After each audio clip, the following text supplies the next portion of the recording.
अस्सलाम वालेकुम वरहमतुल्लाहि वबरकातुहू।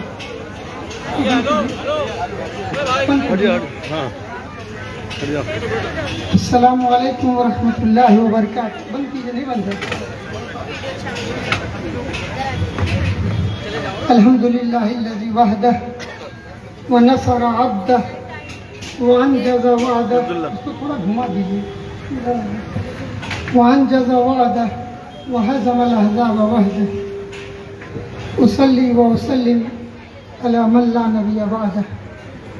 औज़ु बिल्लाहि मिनश शैतानिर रजीम। बिस्मिल्लाहिर रहमानिर रहीम। व अंतुम लअलौना इन कुंतुम मुमिनीन। क़ाल तआला अय्ज़न इन्नल्लाहा ला युग़य्यिरु मा बिक़ौमिन युग़य्यिरु मा बिअन्फुसिहिम। सदक़ल्लाहुल अज़ीम। रब्बि यस्सिर व ला तुअस्सिर तम्मिम बिल खैर। रब्बि इश्रह ली सदरी व यस्सिर ली अमरी वहलुल उक़दतम मिन लिसानी यफ़क़हू क़ौली। राष्ट्रीय उलमा कौंसिल के तमाम जिम्मेदारान, आप सब के हम सब के हरदिल अजीज उम्मीदवार अंदलीब सुल्तानपुरी साहब, शहजाद भाई और तमाम हमारे दोस्त अहबाब, बुजुर्ग सामीन, नौजवान साथियों और अजीज बच्चों, मैंने जो आयत आपके सामने तिलावत की है उसका तर्जुमा यह है कि खुदा ने आज तक उस कौम की हालत नहीं बदली, न हो जिसको ख्याल खुद अपनी हालत के बदलने की। तो मैं जहाँ भी जाता हूँ वहाँ के लोगों से यह पूछता हूँ कि कब्रिस्तान में मुर्दे नहीं बोलते हैं, अगर आप जिंदा हैं तो बताएं आप अपनी हालत को बदलने के लिए तैयार हैं? तैयार है। आवाज में दम नहीं है। आप अपनी हालत को बदलने के लिए तैयार हैं? हाँ, अगर इस तरह तैयार हैं तो हमने बोलना छोड़ दिया। 77 साल हो गए, हमको बेवकूफ बनाया जा रहा है। इनको हराओ, उनको जिताओ। हमारी कौम में से बहुत लोग आ जाएंगे और ऐलान करें फला को मत देना, फला को देना। एक तरफ नफरत की दुकान है, एक तरफ मोहब्बत की दुकान है, और दोनों दुकान के दरमियान परेशान है मुसलमान। है कि नहीं है? 77 साल में 60 साल, अगर ये 17 साल निकाल दीजिए, मोदी जी का 10 साल और अटल बिहारी वाजपेयी जी का 6.25 साल, तो 60 साल किसने हुकूमत की बताइए? अरे बोलिए। कांग्रेस। ये सेकुलर पार्टियों ने ही किया, लेकिन आपको कुछ मिला? कुछ नहीं। पूरे भारतवासियों को कुछ मिला? 77 साल में ये दोनों चोरों ने, दोनों बेईमानों ने मुल्क को सिर्फ लूटा है, इसके अलावा कोई काम नहीं किया। कोई काम नहीं किया इसके अलावा। आज सरकार बनाने के लिए झूठ बोला जा रहा है। एक 1500 रुपया लाडली बहनों को दे रहा है, दूसरा कह रहा है हमको ले आओ, हम 3000 देंगे।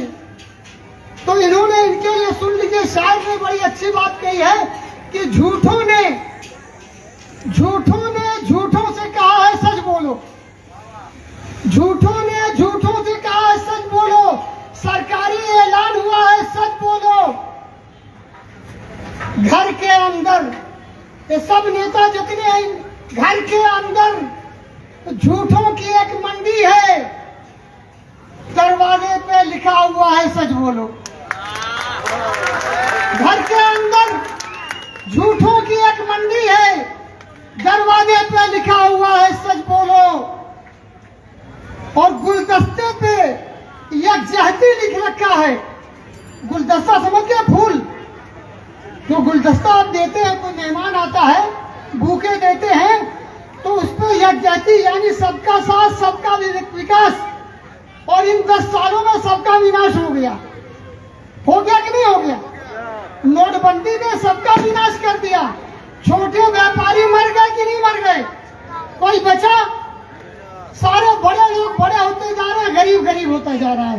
तो गुलदस्ते पे यकजहती, सबका साथ सबका विकास लिख रखा है, गुलदस्ते के अंदर क्या है, सच बोलो। गुलदस्ते के अंदर क्या है? राजू दादी कैसे मर गए? फूले में तो रखा था। तो गुलदस्ते के अंदर क्या है, सच बोलो। और गंगा मैया डूबने वाले सब अपने थे। नाव में किसने छेद किया है, सच बोलो। आपके नाव में छेद, आपके ये जो दलाल हैं वो कांग्रेस के मुसलमान दलाल, कांग्रेस के जो दूसरे दलाल, उद्धव ठाकरे के दलाल, भाजपा के दलाल, आपके शरद पवार के दलाल, चाचा पवार, भतीजा पवार। घी कहाँ गिरेगा? पवार की खिचड़ी में। इधर डालो तो भी उनका, उधर डालो तो भी उनका। लोग कहते हैं वॉशिंग मशीन है। वॉशिंग मशीन सिर्फ भाजपा क्या नहीं है, ये दोनों के पास है। आप ये बता दो कि पूरे हिंदुस्तान में कल्याण सिंह मुलायम सिंह के आगे तो पाक हो गए। कल्याण सिंह को जानते कौन था? जिसने बाबरी मस्जिद शहीद करवाया था अपनी हुकूमत में। मुलायम सिंह ने ले लिया, पाक हो गए, वॉशिंग मशीन। नीतीश कुमार भाजपा क्या चले गए तो नापाक है मुसलमानों तुम्हारे लिए, ये दलाल तुमको समझाते हैं। और जब लालू क्या चले जाए तो पाक हो जाते हैं। ये समझ में आ रहा है कहानी? उद्धव ठाकरे भाजपा के साथ थे तो नापाक थे, अब ये पवार और राहुल के साथ आ गए तो क्या हो गए? पाक हो गए। पाक हो गए। इस शैतानहट को समझिए, इस मक्कारी को समझिए, इस बेईमानी को समझिए, इस चोरी को समझिए, इस गद्दारी को समझिए। आज आपसे कहा जा रहा है कि इनको वोट दो, भाजपा को हटा देंगे। क्या मुसलमान इस मुल्क में किसी भाजपा के राह कर्म पर जिंदा है, या किसी नेहरू के कर्म पर जिंदा था, या किसी इंदिरा गांधी के राम पर जिंदा था, या किसी के लालू आलू भालू किसी के रामोक्रम पर जिंदा है? अगर इस मुल्क में जिंदा है तो सिर्फ और सिर्फ अल्लाह की कुदरत के तहत जिंदा है। बेशक बेशक। वरना इन लोगों ने कोई कसर नहीं छोड़ी थी। इन लोगों ने कोई कसर नहीं छोड़ी थी। उनसे कहिए, डराते हैं आपको भाजपा से। अब भाजपा से दो दो हाथ लड़ने की ताकत पैदा करनी है, कांग्रेस से दो दो हाथ लड़ने की पैदा करनी है। उनसे कहिए कि अभी गनीमत है सब्र मेरा, अभी गनीमत है सब्र मेरा, अभी लबालब भरा नहीं है। वो मुझको मुर्दा समझ रहा है, उसे कहो मैं मरा नहीं हूं, उससे कहो मैं मरा नहीं हूं। वो कह रहा है, वो कह रहा है कि कुछ दिनों में मिटा के रख दूंगा नस्ल तेरी। वो कह रहा है कि कुछ दिनों में मिटा के रख दूंगा नस्ल तेरी। है उसकी आदत, डरा रहा है हमारी फितरत डरे नहीं है हमारी फितरत डरे नहीं है। दोस्तों, हमें डराया जाएगा।